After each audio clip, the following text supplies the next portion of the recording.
So just as the title suggests, this video is all about how to read the Bible using the internet. Now I can understand that there's probably a lot of people who don't actually own a physical Bible, and there's even fewer people who know how to actually use it. So what I've done is I've got here some Bible verses, and we're going to use the internet to figure out what they say. So the thing to understand about the Bible is that it's a collection of books, and of those books they've divided them up into numbers, because once upon a time they were all on scrolls and they were handwritten. You couldn't understand what they say. You had to run down with your finger to try and find your spot, but some bright spark put it all up into numbers for us. So here we go. We've got a name of a book that's in the Bible, then your big number here, that's the chapter, and then you got a colon, and then you got some numbers after that, and that's the verses. So the verse within the chapter within the book. Look, for example, here, he's only got one number and no colon. He wants to get you to read the whole thing. What a slave driver. Anyway, let's look up some of this on the internet. Now, this is a technique that I figured out using some Google Fu, and if it's good enough for an undergraduate degree, it's good enough for us. So I'll go to Google. We're going to look up the Book of Romans.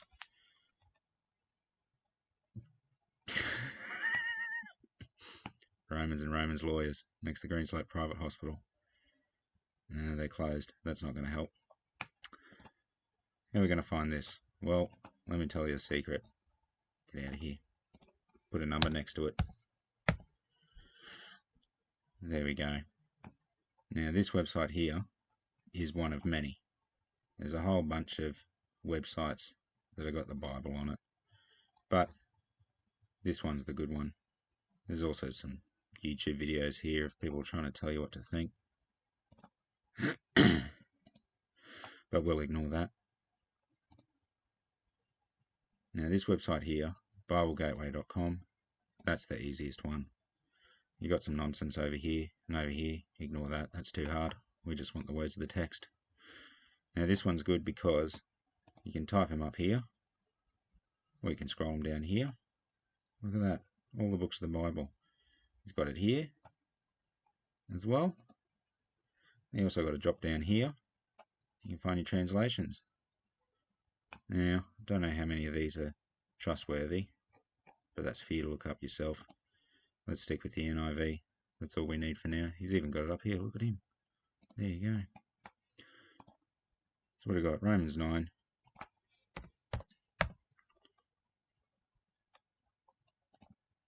Verse 1 to 13. Start at verse 1. Finish at 13. Easy. And you can do that with anything you like. Now, there's another thing that the Bible used to have with it, and that's called a concordance.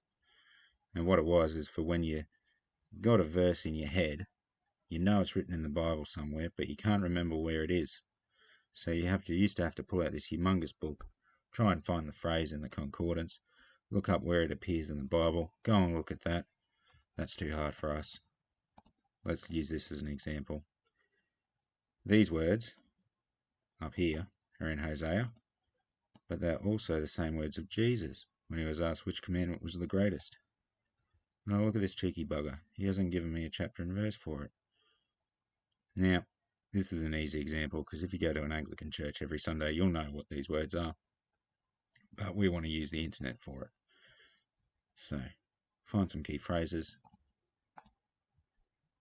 Go back to Google. Let's look him up.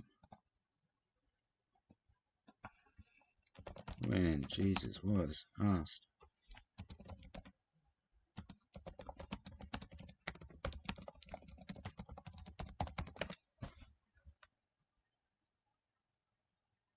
Got questions? Oh, I don't trust that. Oh, look here. BibleGateway.com. What a top bunch of folks. One of the teachers of the law came and heard them debating. He asked him, which is the greatest? Hear, O Israel, the Lord our God, the Lord is one. Love the Lord your God with all your heart, with all your soul, with all your mind, with all your strength. The second is this: love your neighbour as yourself. There is no commandment greater than these. All because of Google and BibleGateway.com. Now we know what this joke is going on about, comparing the words from Hosea with the words here. So to sum up, if you want to read the Bible on the internet,